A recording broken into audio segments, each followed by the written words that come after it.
Hey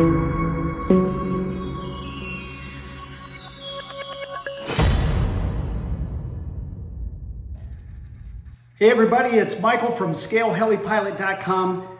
Today, we're going to look at how to set up your Bavarian Demon SX with a tandem rotor helicopter. I had a user write in on YouTube saying, hey, it'd be great to see a video. So this is gonna be down and dirty, and you'll be surprised.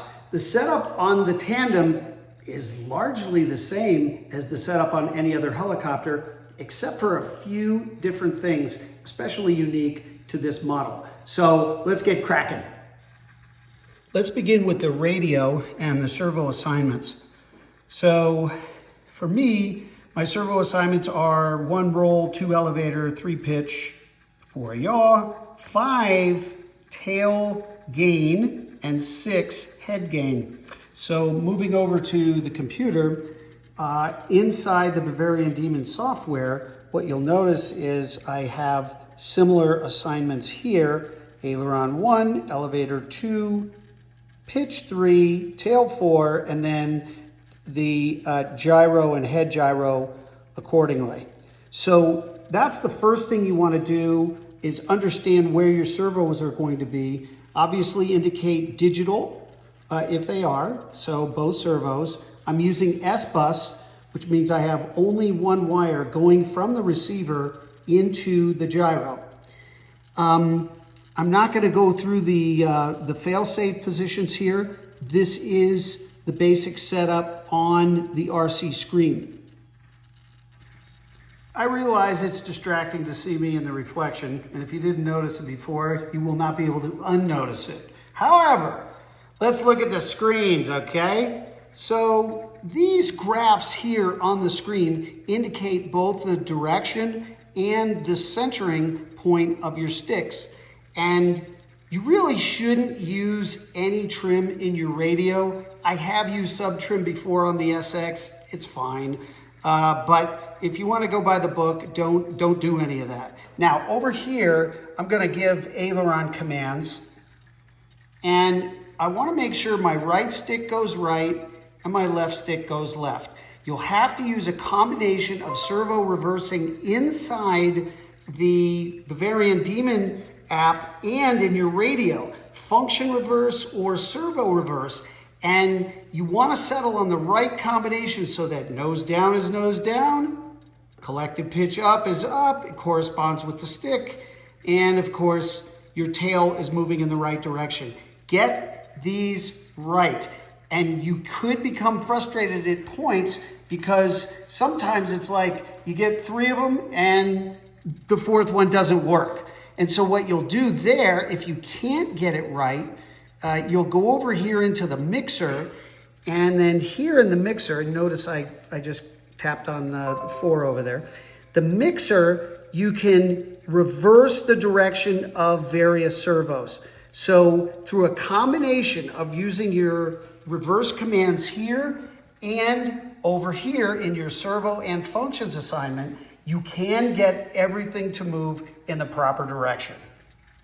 On tab number 3, you'll see it is trim. And what we want to do here is get the servos so that they are actuating in the same position, okay? And you just trim them up so that they are almost, well, you should get identical. And that way you can normalize the movement from side to side. Now, this is the front, which I think is 1 and 4, servos 1 and 4. And you'll see a diagram here that shows you, yeah, 1 and 4 are your servos there, 2 and 3 are in the back. And use your trim controls here to get those servos just right. I'm telling you, you'll spend extra time here, but it pays off with a stable helicopter.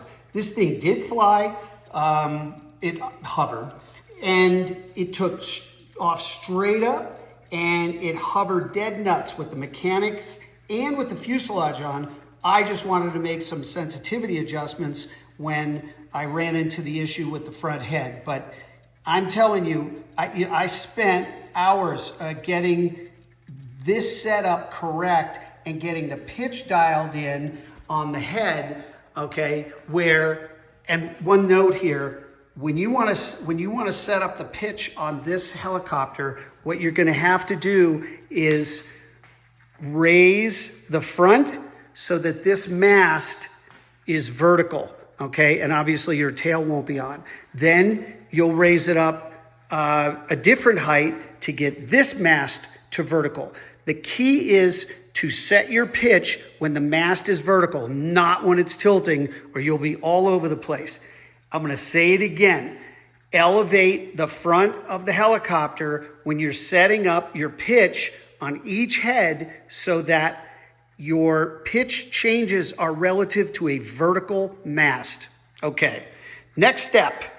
So far, everything we've talked about is typical of a Bavarian Demon.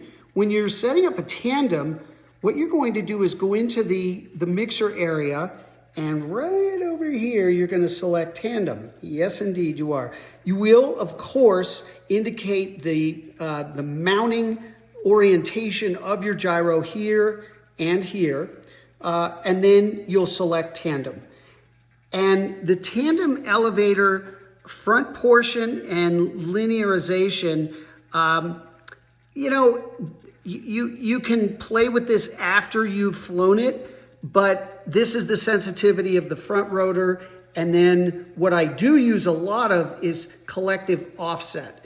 And collective offset and collective travel over here allow me to adjust where the pitch is going to be at a certain stick position, okay? So as I move this, where is my center, where's my hover, and then where's my full going to be?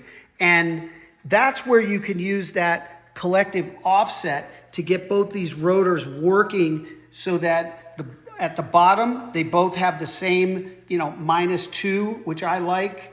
The instructions will recommend -4. I don't happen to think you need that.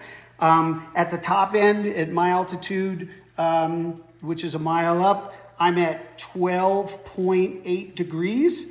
Hopefully I'll never use any of that. Maybe in an auto rotation, I don't know, and I don't think this autos very well.